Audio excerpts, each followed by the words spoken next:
We kick things off with an intense battle between a Red Ranger and an evil monster villain known as the Exterminator King. It looks like a scene straight out of an action manga comic, and the Red Ranger decides to unleash his finisher move.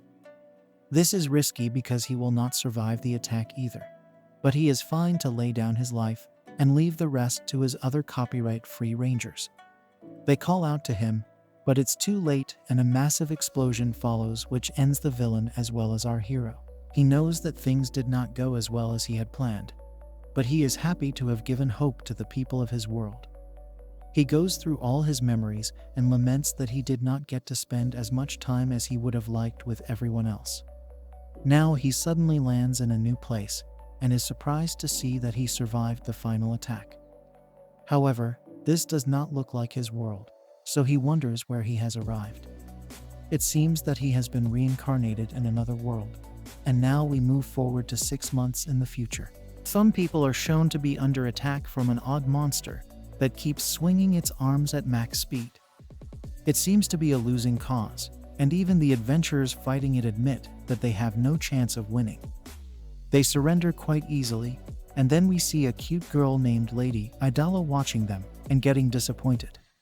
Her butler says that the failure could not be helped, and they should stop the fight for now. That's when we learn that the spinning monster is actually a golem that belongs to Idala.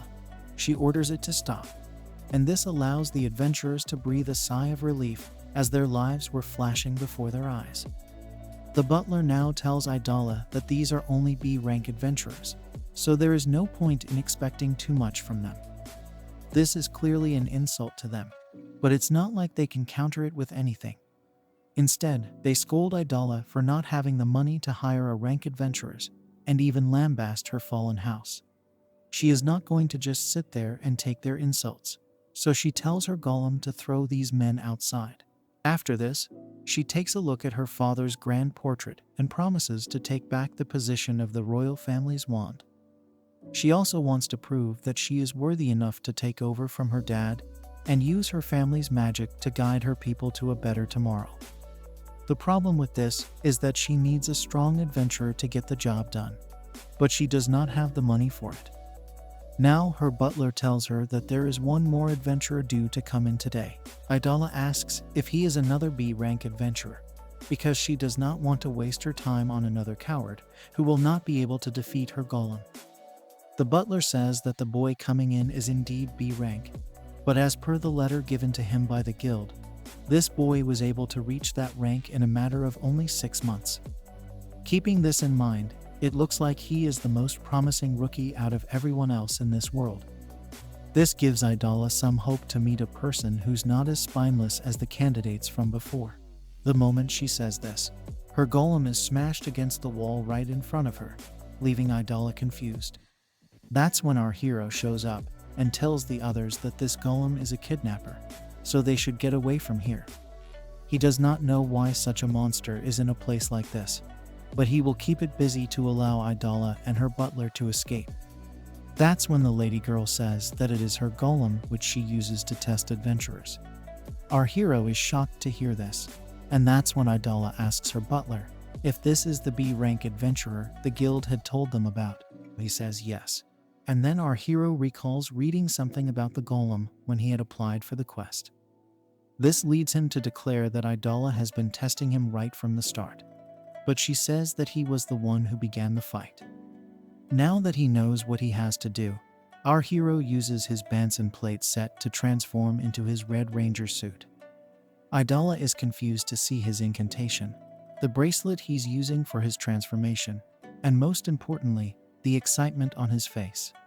The lady girl can't sense any magic coming from him, so the device is definitely not a wand or a similar kind of tool. Also, the moves our hero is pulling off are a bit odd, so Idala wonders what he plans to do now. Now, our hero triggers his Bansen change and chants out one more statement before he turns into his Red Ranger suit, also known as Kizuna Red. Seeing such a fancy sight completely amazes Idala, as she has never come across such a person. She can't believe that a man could turn into something so amazing without having to use any kind of magic. Also, she does not know why everything is blowing up around her, but our hero tells her to calm down. Idala is amazed to see the Red Ranger calmly observing and analyzing the situation, even though he has no idea about the golem. Now he decides to unleash a finisher move and uses his burning Kizuna punch on the golem. Idala personally thinks that it's a very lame name for a finisher move, but she can't argue with the results as our hero smashes through the golem and causes an explosion. Idala is completely dumbfounded by this because she does not remember adding anything to the golem that would make it blow up. The lady girl also doesn't get why our hero is dressed in red from head to toe. The only thing she remembers is the name of the move he just used, and now he turns back to his normal self.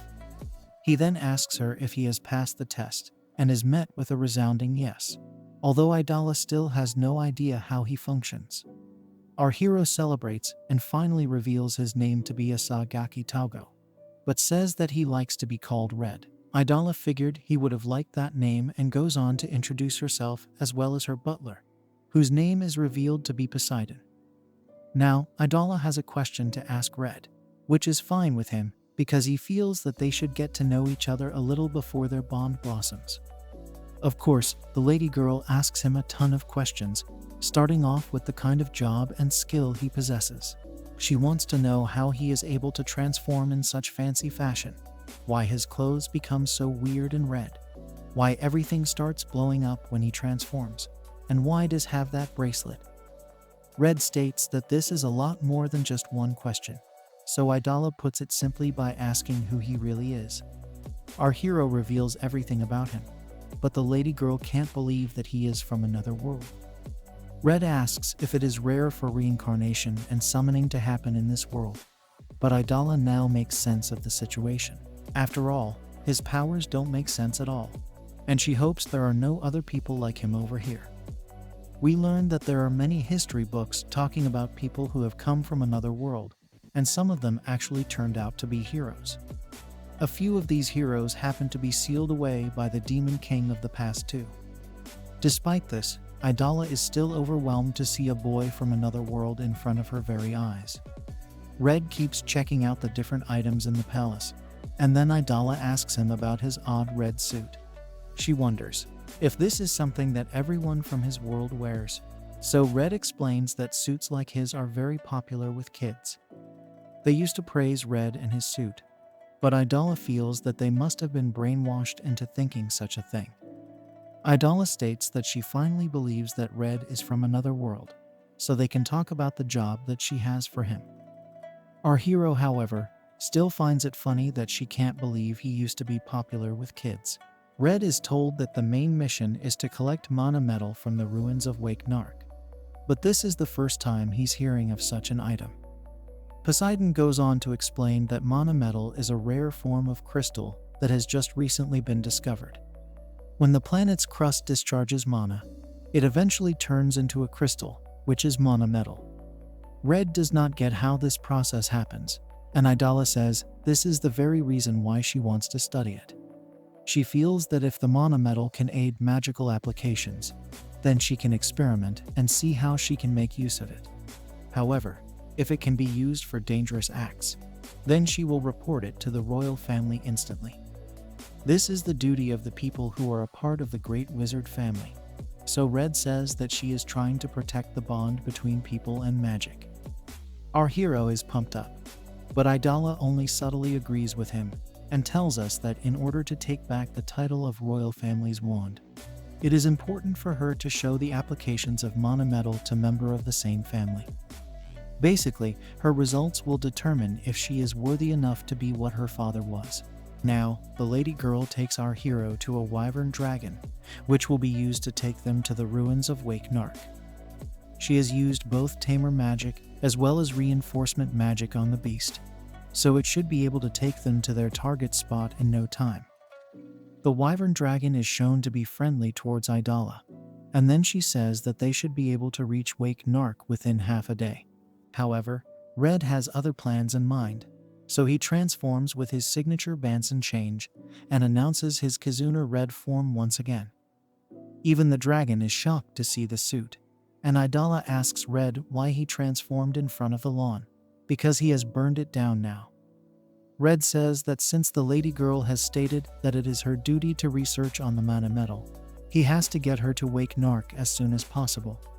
He has just the way to get her there in less than half a day. But Idala says that it's not like they don't have even a second to waste. Either way, our hero awakens his turbo engine, which looks super odd to Idala. So she asks him what this could be.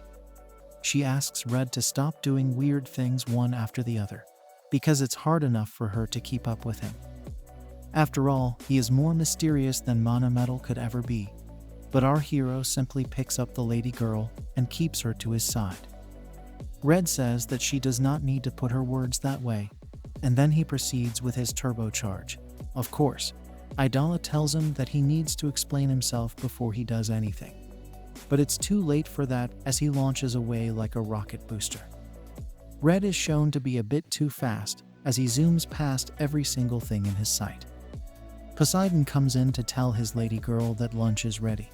But he can't find her anywhere, so it's just the dragon who gets to enjoy a snack. Soon enough, we reach the ruins of Wake Narc, and Red proudly announces that they are finally here, although Idala doesn't look too cheerful. Our hero says that since they did not come across any monsters on their way, they got here in just 2 hours. However, the lady girl reveals that they did run into 3 huge flying monsters, but Red simply went through all of them. Red remains optimistic and says that since they have both made it here safe and sound, they should lift their spirits and storm the dungeon.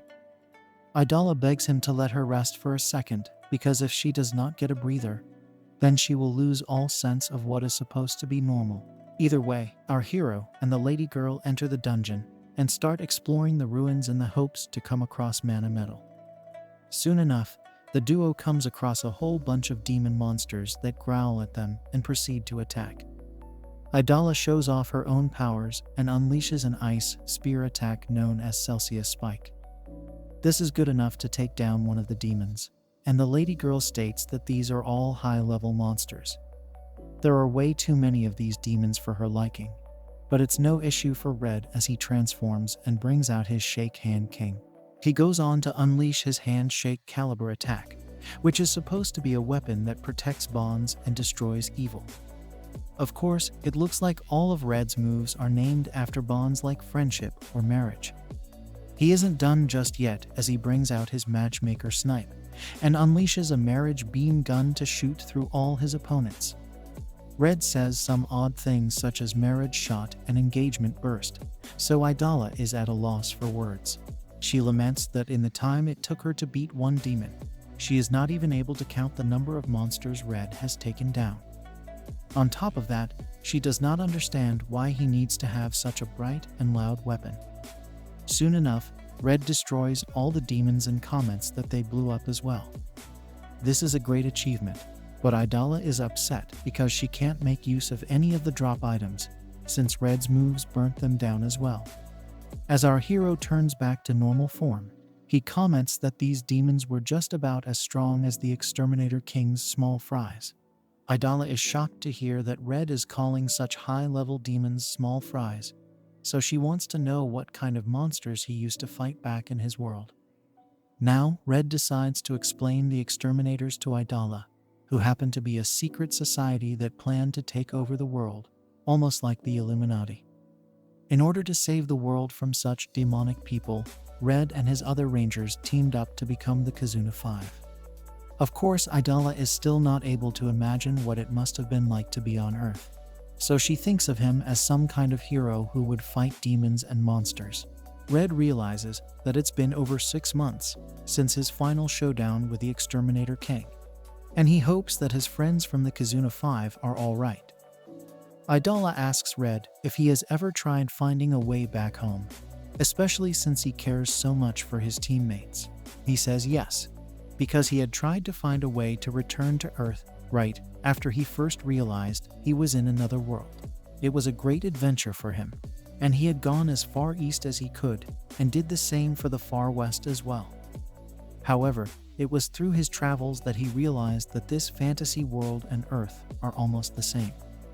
There are a lot of troubles that people face over here, which means that they need as much help as they can get.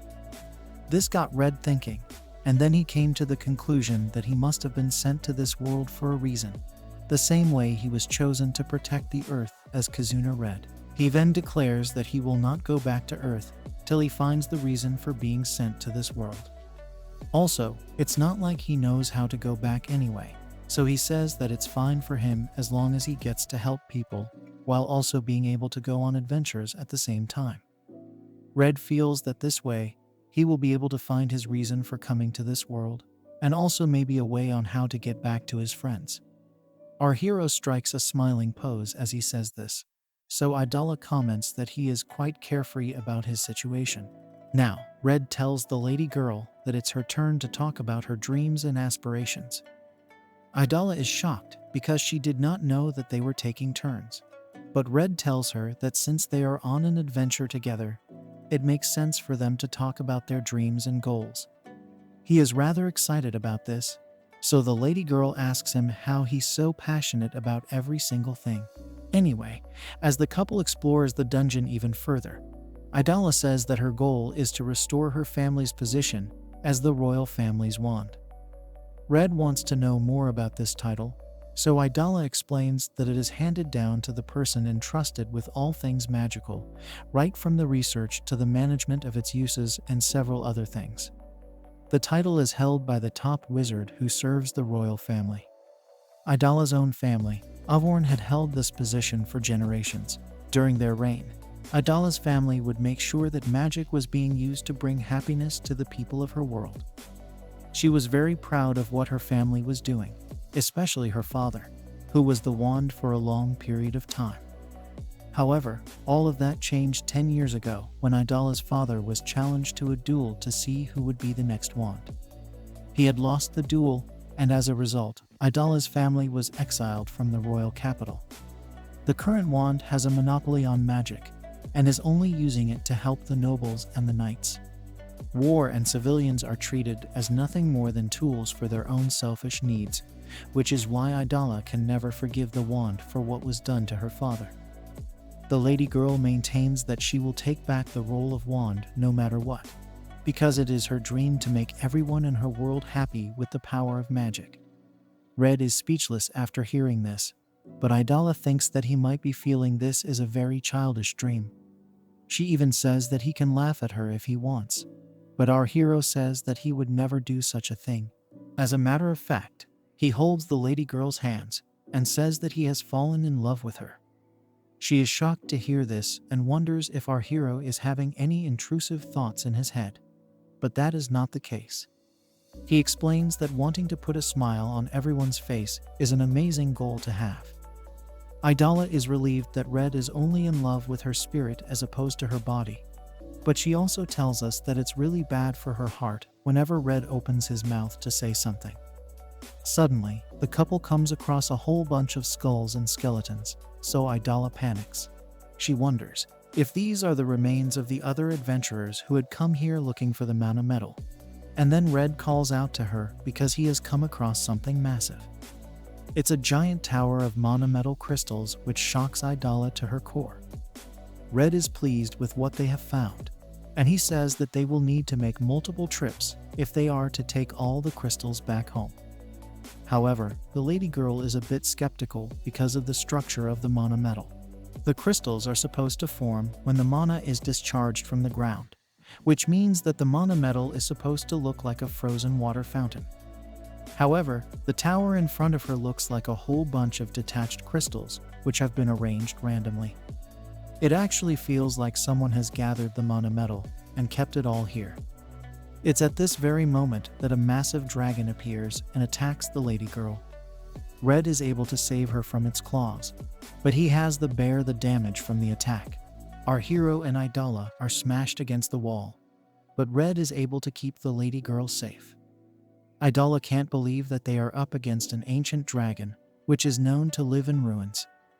Also, it seems that this is the beast which has been collecting the mana metal crystals till now. Red gets up and realizes that the skeletons from before were caused by this dragon, so it's time to fight it. Of course, Idala tries to stop him because he is severely injured after shielding her from the claw attack. Red says that he has to defeat the ancient dragon, or else they will never be able to get their hands on the mana metal.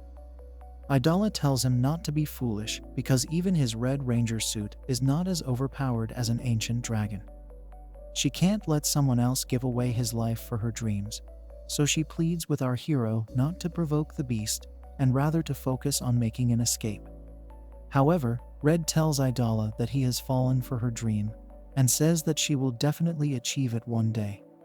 He wants her to bring smiles to everyone's faces, and this makes the lady girl blush. This is why he has made it his duty to protect Idala and her dreams. Now, our hero transforms into his battle suit and announces his Kizuna Red. But Idala tells him to wait for a moment because she is right behind him. As expected, his transformation causes an explosion behind, which sends Idala hilariously flying away. Red asks her if she is fine, but she scolds him for transforming when she was right behind him. After all, he almost ended her seconds after promising to protect her. Anyway, the main problem at hand is the giant dragon in front of them, and it does not look too pleased. The beast launches an attack and Red dodges it, but Idala asks him how the heck he is going to defeat such a monster. The battle wages on for a bit, but Red is not able to cause much damage in this form, so he says that he will have to use his strongest technique. Idala scolds him for not using it right at the start, but he says that in order for it to work, he will need a partner with whom he has a strong bond. The dragon launches a fire blast and Red manages to block it with his shield. But he's running out of options, so he asks Idala if she will help him. Idala doesn't mind, but she doesn't know how strong their bond is because they've only known each other for half a day. Our hero says that it will be fine because they did just share their hopes and dreams with each other, meaning that the earlier chat they had was planned right from the start. Red then offers his hand to the lady girl and says that if it's the two of them, then their friendship will surely pave the way. Idala can only pick up on the fact that our hero likes to use the words bond and friendship a lot, but desperate times call for desperate measures. Of course, Idala says yes because if she doesn't, then it will only be a matter of time before the both of them are burnt to a crisp. This is all that Red needs to hear, so he calls upon the powers of the Kizuna beasts to come and help him. What follows is an epic transformation of gigantic proportions, wherein all the beast robots merge with each other. It's a rather grand moment which results in a Banso formation of a maximum Kizuna Kaiser. This robot fighter is the ultimate beast, but Idala is completely dazed and says that her brain can't keep up with this anymore. Red asks her if she is fine because she is slurring a bit and her tone is a little odd as well. The maximum Kizuna lands a punch on the ancient dragon, and then Idala asks Red what exactly this thing is supposed to be. That's when our hero explains that the Max Kizuna is the holy formation of all the Kizuna beasts. This robot is used only in the grand finale of a battle when it's all or nothing for both sides.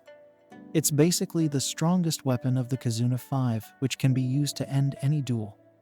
However, as he says this, the ancient dragon launches a counterattack and smacks the Max Kizuna. Idala asks why such an overpowered robot is losing, and then our hero takes a look at the energy bar, which is only at 20%. The problem is that the Max Kizuna usually needs 5 people, but as of now there are only 2, so the power source is limited. At this rate, the Max Kizuna will only last for another 20 seconds, so they will need to act fast. Of course, Idala does not get why such a dangerous robot has such a vague form of energy, but the main problem is that they won't be able to defeat the ancient dragon if they only have another 20 seconds left. Of course, Red is not going to lose so easily, so he takes Idala by the arm and holds her close.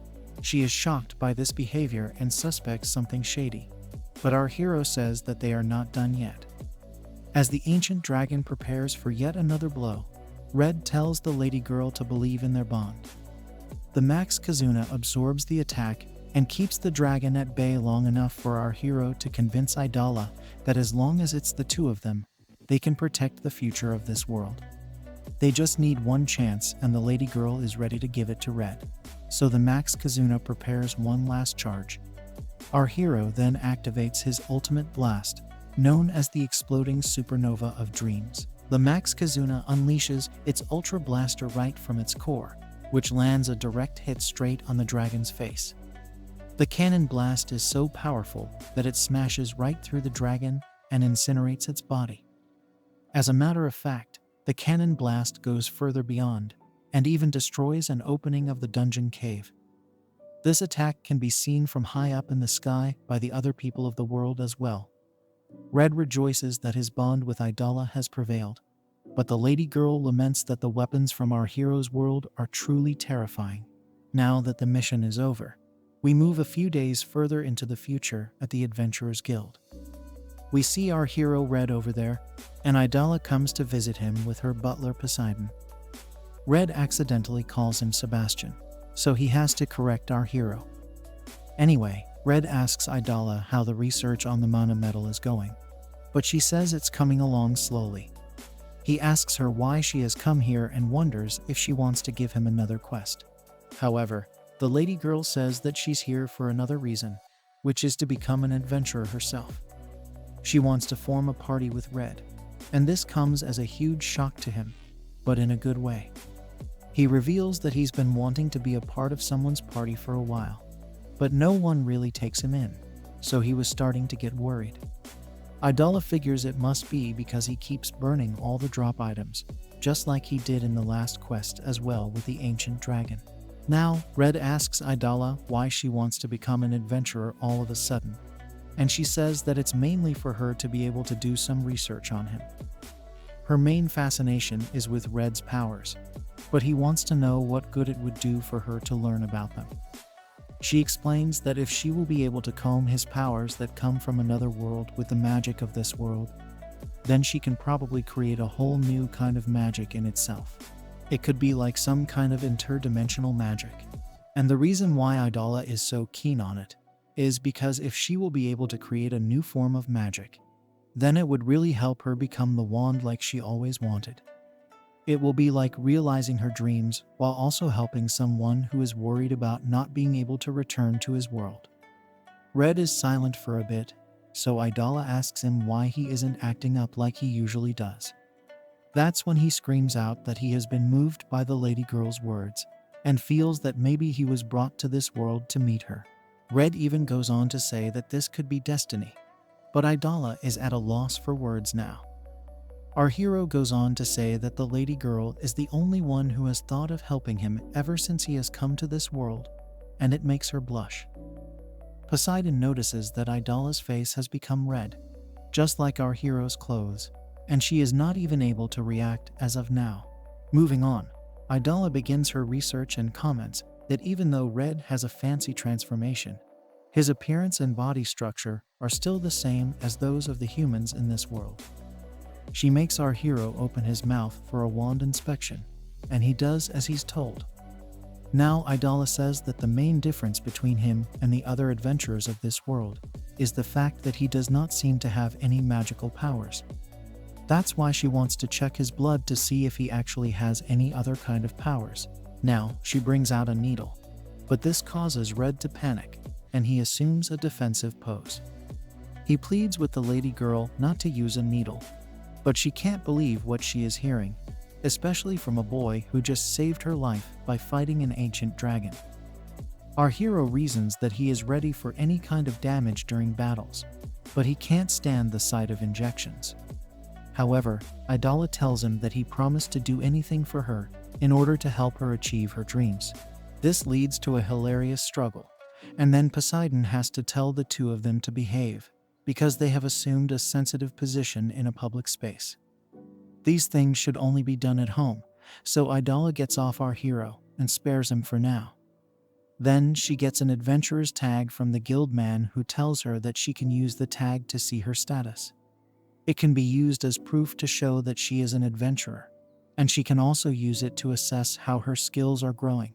Idala's tag has a weird image of hers, but she is happy to check her status for the first time. As expected from the lady girl, her intelligence and magic stats are very high, especially for a beginner. Red gets excited again and screams that this is fitting for the future wand of the royal family. He calls her a great wizard, But Idala does not get why he is acting like some kind of crazed fan. This actually leads her to ask Red for his own status, so he pulls out his tag to check it. Idala feels that if the status tag is able to translate our hero's powers into the standards of this world, then it will serve as a clue for the lady girl.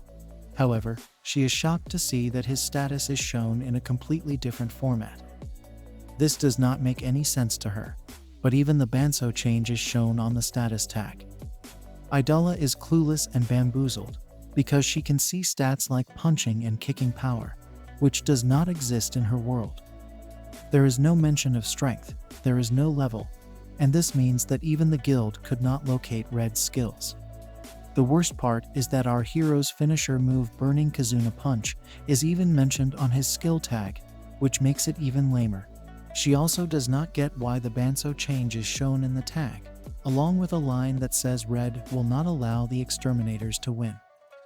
Idala was hoping to see some kind of new stats or skills, but Red's status is shown in a whole different format, which makes her drop to the ground. He asks her if all is well, but the lady girl can only lament that she is powerless here. At this very moment, the both of them are interrupted by some shady men. They happen to be the B-rank adventurers who could not beat Idala's golem earlier, and they ask why Lady Girl from the Fallen House is over here. They don't want her to become an adventurer, especially because of the way she made them look like fools. Of course, Idala does not even recognize these men, so she asks who they are. This insults them even further, so they have to remind her about the quest they had come for. That's when she realizes that these were the same fools who got kidnapped by her golem. The lady girl then says that she can't remember the names of all the adventurers that come to her, especially after seeing what Red is capable of. As expected, this offends the adventurers, so they call out Idala for trying to act high and mighty in front of them. They warn Red against making a party with Idala, because she is not the right person to join. Our hero tells them to hold on and admits that the lady girl can be haughty and impulsive at times, but Idala is actually a kind person. He even says that she is going to develop a new kind of magic for him, so despite her attitude, she is actually a much nicer person than she lets on. The shady men just stand by and listen, after which they say that Idala becoming an adventurer is totally out of the question. They mainly say this because she is the daughter of Howdy, who is looked at as a coward wizard. Red does not get what they mean by this, so they tell him about how Howdy lost the duel to keep his place as the royal family's wand. Since he had fled the royal capital after the loss, he is looked at as the #1 coward in the whole country. This triggers Idala and takes her back to the memory of her dad, telling her that even though they are not the wand of the royal family anymore, it does not mean that they should lose sight of their duty, which is to make the world a better place with magic. Howdy had told Idala that she should always carry this duty with pride and never forget about it. Now, we're back to the present where the shady men continue to mock Idala's dad and say that she too will be a coward and run away from all the quests she takes up. This is clearly pushing the limit, so the lady girl demands that the men take back what they said. She scolds the men and say that they don't have the right to insult her dad, especially when they know nothing about the truth. They say that a rookie girl should not be talking to high rankers this way, but Idala tells them that they could not even win against her golem, so there's no way they should classify as high rank. The lady girl goes on to call these men third-rate adventurers and promises to cross their rank in no time at all. This angers them, so they are ready to go at it now, as is Idala. But Red stops the fight and says that this is not how they should resolve the issue. He feels that the bonds to be gained from fighting are not bad, but since they are adventurers, it would be better to sort things out with a quest. Soon enough, all four of them land up in front of a cave dungeon for a new mission. It turns out that there is some kind of monster in it, so the first team to defeat it will become the winner. Now, Idala tells the shady men that if her team wins, then they will have to say sorry for all the hurtful things they said about Howdy. They will also promise never to repeat their mistakes again, and if they win, then Idala will do anything that they ask of her. The men have no objection to this, but it might be because they are confident of winning the quest. After all, this dungeon is just like a home to him, as it is their hunting ground. They know what all they need to avoid and will just go straight for the target. Intrusive thoughts also fill their heads, mainly because of what Idala said about doing anything if she loses. The lady girl can see how confident these men are, and that's when she realizes that they must be familiar with this space. Of course, when it comes to strength, then it would be an easy win for her and Red. But since they know the geography of the place better, she should not take them lightly. She tells Red that they should send their opponents flying right from the start, and he has no objections to that. They begin with the quest from the very first floor, and the shady men decide to get going and avoid the Minotaur, which is the most dangerous monster over here. Since they are sensitive to loud sounds, the shady men decide to be quiet in their approach. However, they don't know how Red likes to roll, and our hero transforms instantly to put on a show and cause an explosion. The shady men turn back in shock and awe to see the massive crater Red just caused. Idala notes that their reactions are the same as hers when she first saw Red and his powers. But the real danger has just been awakened, as everyone can hear some loud noises. The Minotaurs have come out to play, and that too in huge numbers, so our hero and the lady girl have their hands full for now. There are way too many of these beasts to take on, and the shady men struggle against them, as does Idala. Of course, Red has no problem with them, as he uses his turbo engine to go straight to the top. Then he uses his formation beta to unleash a Kizuna turbo kick that takes down a few Minotaurs. Our hero is used to being surrounded by many enemies, so he can take on the monsters. But Idala say that she and the shady men don't have the same kind of experience. Since there is no time to waste, the lady girl suggests awakening the Max Kizuna to get the job done. After all, if it could take out an ancient dragon, then it can surely take out a Minotaur army. Red does as she says and unleashes his Kizuna beasts to transform into the maximum Kizuna Kaiser. It's time to get rid of these Minotaurs with one blow. But the problem is that the Max Kizuna Kaiser has gotten stuck in the cave. That's when our hero realizes that in a cramped space, such as this, the Max Kizuna will simply be stuck and unusable. Idala can't believe this, but since there is no other way out of this, they need to get out of the giant robot and fight the beasts normally. It looks like the mere formation of the robot was enough to take down quite a few monsters, so they're fine for now. The shady men can't understand who these people are, but then one of them is about to get attacked by a Minotaur, and things aren't looking good for him. Luckily for him, Idala steps in and uses her holy undying scream to slash the monster into bits and pieces. The shady man wants to know why Idala saved him, so she says that even though she would never help a person who insults her father, she still has a duty towards him.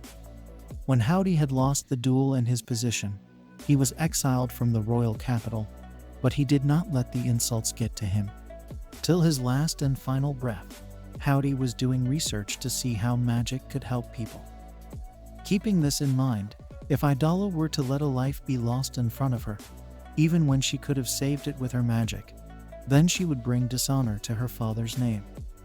This is why she would never abandon anyone with her magic, even if they happen to be extremely annoying people.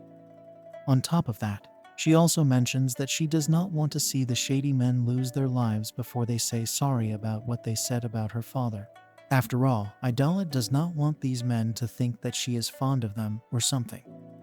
As she continues to fight the Minotaurs, the men comment that there is nothing cute about the lady girl.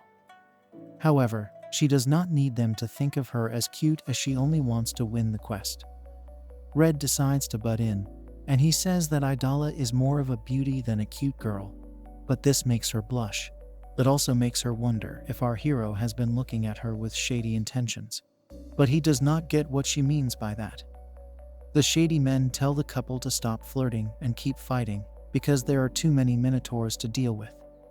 At this very moment, a giant demon monster shows up from behind and keeps talking about his treasure. Everyone turns to look at this massive beast, and it sends shivers down the spines of the shady men. This has to be the mystery monster they were sent to hunt down, but it's not like anything they've ever seen before. There is no recording of such an overpowered beast, and even the Minotaurs run away from him in fear. Red tells Idala to stay back because he is getting a secret society boss vibe from him. These terms are confusing for the lady girl, but the shady men decide to attack the monster, hoping to win the quest. It's of no use as the demon monster keeps talking about his treasure and destroys their weapons. Things are looking bad, as the beast is about to end the B-rank men because they are thieves in his terrain. Of course, Red will not let this happen, so he charges at the demon monster and lands a direct punch attack. This is enough to smash the beast against the wall, but Red can sense that his enemy has a really hard shell. As a matter of fact, it reminds him of the Exterminator Army's rejection and her final boss. Idala has a lot of questions for our hero, but the first thing she would like to know is if he has a counter for such monsters. The Max Kizuna Kaiser can't be used in such a small space, so Red will need something else. He summons his Victory Kizuna Blaster, which is yet another random item that just pops up out of nowhere. This weapon can combine the hearts of multiple users and fire their combined Kizuna energy straight into the monster. It's basically the most powerful weapon our hero has right now since he can't use his Kizuna beasts. Since he is talking about combining hearts, this means that he will need the help of Idala and the B-rank men as well. He asks for their help, but the lady girl does not think the shady men will want to assist them. However, to her surprise, they instantly say yes to helping as long as they don't get betrayed. They understand that they won't be able to conclude their duel, but at the same time, they can't let such an atrocity just stay in their favorite hunting spot. Red asks Idala if that's fine, but she really doesn't have any other choice, so she says yes. Now, everyone gathers around the blaster, and Red says that it's time to grasp victory with their bonds. They unleash the Victor Kizuna Buster, but in a hilarious turn of events, the laser blast comes out in the form of a V and completely misses the target. Idala asks if they fired a V because of victory, but Red says that it was a failure. The demon monster launches a finisher punch on the team, but our hero manages to get in the way to block the attack. Red laments that since the team members still hold grudges against each other, the Kizuna energies rejected each other, which caused the laser blast to split. He faced a similar issue back on Earth, when two of his team members, Yellow and Blue, had gotten into a fight. Idala scolds him for having to fight with such an unstable system, but it wasn't an issue for the Kizuna 5 because they were all friends. The real problem now is that Red has used up too much of his energy in summoning the Max Kizuna Kaiser and the Victory Blaster as well. His power is extremely low, which allows the demon monster to smash him into the wall with his finisher move. Idala calls out to our hero, and he is shown to be alive, but is completely drained. He asks the lady girl to take the B-rank men and run away from here, but she says that she will just use healing magic on him instead. However, the demon beast shows up from behind and is about to attack Idala, so she might not make it. Luckily, the B-rank men show up and hold back the monster, much to Idala's shock and awe. They admit that they can't beat this thing on their own, and they also have to return the favor for Red and Idala saving their lives earlier. If they have to win, then they need Red to get his power back, because he is the only one who can beat the monster. They tell Idala to hurry up and heal Red, because they'll take any chance that they can get as of now. They also say that third-rate adventurers like themselves have done such things time and time again to climb up to B rank. This hits Idala in the feels because she remembers what she said to these men back at the guild. She laments that she is just the same as the people she judges, but time is of the essence, so she uses her healing spell on Red. The demon monster loses his patience, so he breaks free from the B-rank men and attacks Idala. She goes to cover Red from the strike, and the tension increases, but luckily our hero comes back to his senses and blocks the attack with just one hand. He protects Idala from the punch and smashes the demon monster away with a brutal punch. He also says that he can feel the grudges disappearing from between the two teams, which means that this is the breath of a new bond. Red transforms into his battle suit again and holds Idala close to him, while asking the others to lend their strength once again. The monster charges at them, but this time, they are ready to take it on, and Red unleashes the pure victory Kizuna Buster move. A massive laser blast is unleashed, and it incinerates the demon monster instantly, which means that our hero and his team have completed their quest. Funnily enough, they also strike a hilarious pose right after to match Red's own pose. Idala and the men suddenly realize that they have been posing without realizing it, but is just glad that they made it out of this mess alive. She also wants to know what kind of monster this was, and then they look at the beast's burning corpse. To their surprise, there is a bald man on the floor who looks like he just came out of an oven. Idala wonders if he is a drop item who came out of the demon monster, but since he has some terrible wounds, he needs to be taken to the hospital instantly. Red carries him, and the team notices a weird mark on the bald man's bald head, but they let it be for now. Now that the whole mess has been dealt with, Red and Idala say goodbye to the B-rank men, and they exchange pleasantries, hinting that they are now friendly with each other. The men tease Idala by calling her a cute junior, and also teasing her with Red. They ask her not to lose love for our hero, but she tells them that if they don't get out of here soon, then she will harm them much worse than the wounds she has healed. Red is happy that they managed to become friends with some good adventurers, although the jury is still out on how good they really are. The lady girl also admits that she did not think she would like the change in perception of the people that she did not like at first. However, it's not as bad as she had thought it would be, so Red declares that humans can challenge anything, even the things that they hate.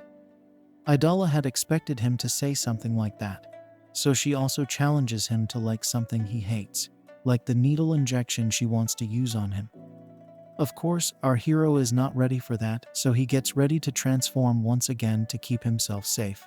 The lady girl says that Red will never be able to grow if he does not stand up to his fears, but he says that needles are not the same as challenges. He proceeds to do his Banso change, but this causes an explosion yet again, so the couple is told to do their business outside and not in the guild. Now we move to the night where a hospital bed is shown as empty. The bald man taken from the dungeon seems to have left it, and is wandering alone in the streets. He keeps talking about his treasure again and transforms into the demon monster we had seen in the cave earlier. At this moment, we see a knight named Sir Noisel Mist coming to the scene and inspecting the bald man. The demon monster reaches full size again, but Mist knows where to attack it, so he unleashes a finisher sword move on it, while it continues to ask for its treasure. The monster turns back into the bald man again after being defeated, and this time Mist decides to extract some kind of dangerous seed that has been implanted onto his forehead. This explains the odd mark from before, and Mist uses a special release spell to make sure the bald man does not transform again. He gets the job done, but also laments that he and his teammate will not be enough to tackle the larger issue. That's when we learn that he is with a girl, and their main mission is to save this world from demon monsters. Now, Red comes back to Idala's palace with her, and announces his presence to Poseidon. He calls him by the wrong name again, so he has to be corrected before the butler asks him to what he owes this pleasure. Our hero says that he will be living here from today onwards, and it comes as a huge shock to Poseidon. He rushes to Idala and asks her if this is true, so she says that she has no other choice. Red gets way too excited when he's fighting monsters, so he ends up failing his quests by destroying everything in his path. This has led to him being broke as he can't collect any drop items due to his ridiculous powers. Since they have a lot of empty rooms in the palace, it would not hurt to have him stay here. Plus, if she allows him to live with her, then it will make her research on his powers that much simpler.